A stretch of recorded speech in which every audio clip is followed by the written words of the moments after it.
Selamat pagi, salam sejahtera bagi kita semua.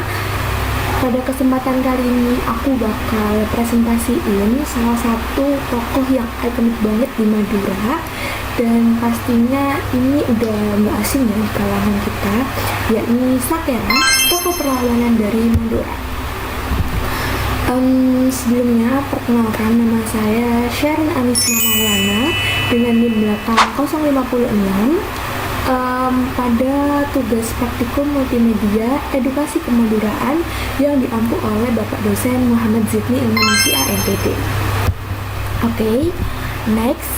Sebelum masuk ke pembahasan kita yang utama, aku bakal kenalin kalian tentang Madura secara sekilas. Pulau Madura itu terletak di Provinsi Jawa Timur, tepatnya di sebelah timur Laut Jawa Timur yang berbatasan langsung dengan Surabaya, yang bisa terhubung dengan jembatan Suramadu.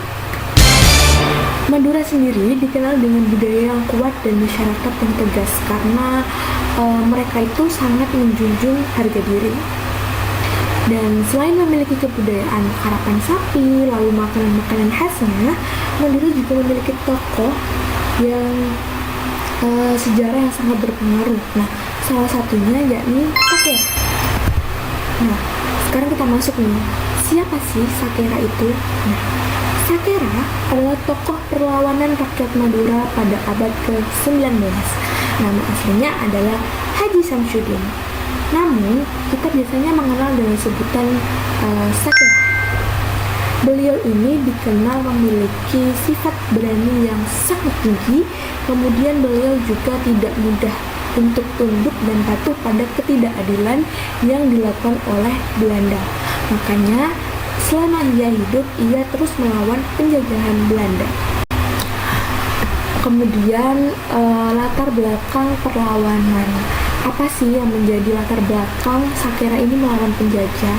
Nah, pada saat masa kolonial, Belanda ini sering sekali menindas rakyat Indonesia, seperti mengadakan kerja paksa, kemudian adanya ketidakadilan di bidang ekonomi.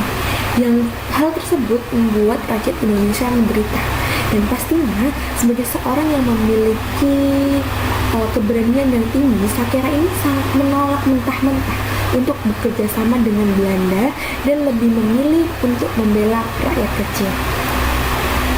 Nah, dari situ muncullah konflik antara Belanda dan Sakera. Dan perjuangan Sakera selain untuk menolak bekerja sama dengan Belanda, Sakera ini berperan penting dalam mengorganisir perlawanan rakyat. Kemudian menentang kebijakan kolonial yang merugikan dan menjadi simbol keberanian masyarakat Madura. Sakera ini mau membuktikan bahwa perjuangan itu tidak selalu lahir dari tokoh yang tinggi atau tokoh yang besar, tapi juga bisa dari tokoh lokal yang peduli dengan sesama dan mampu membantu sesama. Kemudian penangkapan dan wafat. Nah, tapi perjuangan Sakera ini tidak selalu mulus. Ada saatnya Sakera ini ditangkap oleh Belanda pada tahun 1885 dan dijatuhi hukuman mati. Kemudian perjuangannya ini dikenang sebagai massa karena walaupun fisik Sakera ini sudah tidak hadir di tengah masyarakat, namun sifat-sifatnya yang berani, gigih, terus tidak mudah menyerah ini turun-temurun menurun ke keturunannya kepada orang-orang yang ada di Madura, sehingga mereka mampu meneruskan perjuangan Sakera.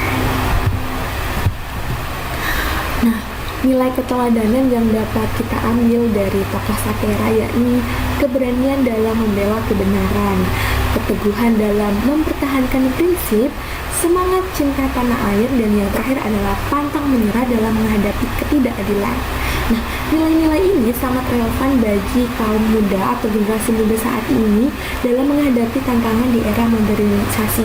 Walaupun kita tidak berhadapan langsung dengan penjajah, namun kita perlu menanamkan nilai-nilai ini kepada diri kita agar tumbuhnya semangat cinta tanah air. Lalu yang terakhir adalah kesimpulannya, Sakera adalah simbol perlawanan rakyat Madura. Kemudian perjuangannya ini juga menjadi inspirasi bagi generasi muda. Lalu nilai keberanian dan ketegasan masih relevan hingga sekarang. Nah, yang dapat kita ambil sekarang itu bahwasanya tidak hanya tokoh-tokoh besar yang berpengaruh ya, tokoh-tokoh lokal seperti Sakera ini juga sangat berpengaruh karena kita bisa mengambil nilai-nilai baiknya. Baik, itu tadi penjelasan sedikit tentang Sakera. Semoga bermanfaat dan terima kasih sudah menonton. Saya Sharon Anisma, pamit undur diri. Terima kasih.